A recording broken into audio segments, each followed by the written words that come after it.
What's up guys, welcome back to the channel. Witch Queen is obviously in full force. I know for myself, I actually completed the legendary campaign on all three characters. I decided to do Hunter last, and I'll tell you what, this build right here literally let me solo the entire thing so easily. But before we get into the build and the gameplay, I just want to talk about a couple of things. Number one, if you like what you see, again, be sure to subscribe to the channel, drop a like on the video, and turn on that bell next to notifications so you don't miss out on another upload. Number two, I do stream on Twitch 3 to 4 nights a week, mainly playing Destiny 2 and other FPS shooters. If you want to find that link, that'll be in the description, twitch.tv/ItsDaveTVGaming. Number three, if you're looking to get involved with my community, the Discord link is in my description. Again, we have plenty of people playing Destiny 2 right now, and people are looking to do activities together.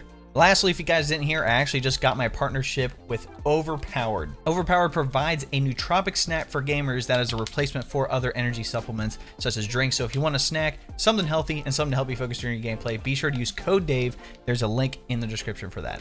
All right, let's dive into it. Now just look at my Hunter, bro. He literally looks like a Lucent Hive right now. Drip check. In any event, let's dive into first the subclass. So again, Void 3.0. It's so cool. I'm so glad they implemented this, and I'm very excited for the other two light subclasses, Soul and Arc, to get this. So abilities, I'm running Gambler's Dodge, Triple Jump, the Snare Bomb, which is obviously the only melee for this guy, and then Vortex Grenade. You could probably do any other grenade really, but I like Vortex. It covers a certain area, which I like. Let's talk about the aspects. So first up, I'm using Vanishing Step. Dodging makes you invisible. Pretty self-explanatory. Next one, Stylus Executioner. Defeating weakened, suppressed, or volatile targets grants invisibility and true sight. Let's talk about the fragments. Number one, Remnants. Your lingering grenade, aka the Vortex Grenade in this scenario, has increased duration. Number two, Echo of Leeching. Melee final blows start health regeneration for you and nearby allies. Number three, Echo of Undermining. Your Void Grenades weaken targets. And then Echo of Exchange. Melee final blows grant grenade energy. For the helmet, I have on a mobility mod, so plus 10 mobility. Hands-on, gain bonus super energy on melee kills. Then Harmonic Siphon, rapid weapon final blows with damage matching your subclass type, create an orb of power. And then Fontamite, picking up an elemental well that matches your subclass energy type, grants a temporary bonus to weapon damage of that same elemental type. On the gauntlets, again, we have a mobility mod, and then we have two focusing strikes, grants class ability energy when you cause damage with a melee attack, and then Reaping Wellmaker. After activating your class ability, your next weapon final blow on a combatant spawns a void elemental well. The exotic we're using this time around is the Omnioculus. Again, it's perk Beyond the Veil. You gain a second smoke bomb charge and have damage resistance while invisible. When you make an ally invisible, they gain damage resistance while invisible, and you gain melee energy. The mods we have here, I have a strength mod, so plus 10 to strength, aka the Snare Bomb, Machine Gun Reserves, and then Volatile Flow. This is cool. Picking up a Void Elemental Well grants your Void weapons volatile rounds. You can kind of see where this is going, right? For the boots, we have a Strength mod again, and then we have Insulation, reduces class ability cooldown each time you pick up an Orb of Power, and then Better Already, again, your health begins to regenerate immediately after picking up an Orb of Power, and then Well of Tenacity, picking up a Void Elemental Well reduces the damage you take from combatants for a short period of time.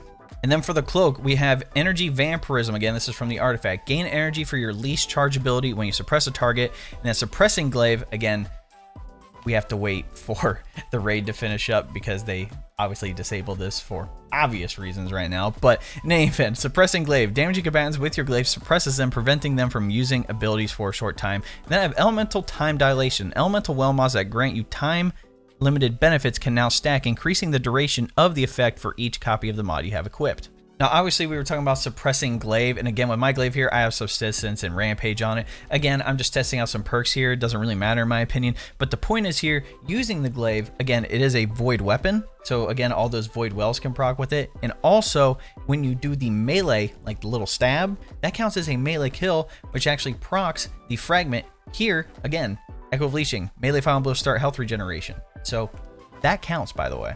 The other two weapons don't really matter, but I would recommend putting on a heavy void weapon. You can kind of tell the synergy here, right? You dodge, proc Reaping Wellmaker, again, then get a kill, so then that drops a void well, right?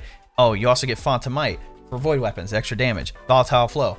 Any void weapons after picking up a void elemental well grants the volatile rounds. Picking up a void well, you gain damage resistance. Oh, all of those mods, well mods, are time-based, elemental time dilation. Those perks on that last longer. Crazy talk.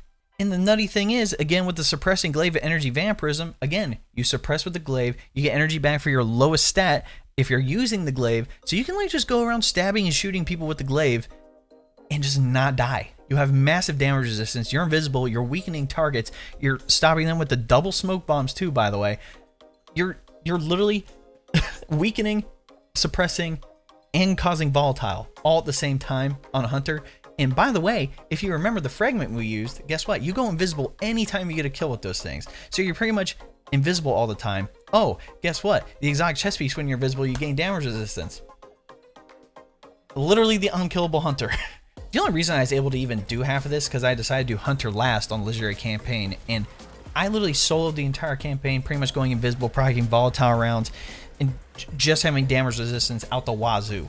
So all those encounters were so easy to complete on the hunter. You know, personally, I thought before Witch Queen got started, hunters were gonna get the, you know, the crap end of the stick. This time around, warlocks were gonna go crazy, titans were gonna be okay, and just hunters were gonna be there. Hunter this time around for Void 3.0 is probably easily one of the best ones. Granted, I have builds for warlock and titan coming too that are very, very good as well.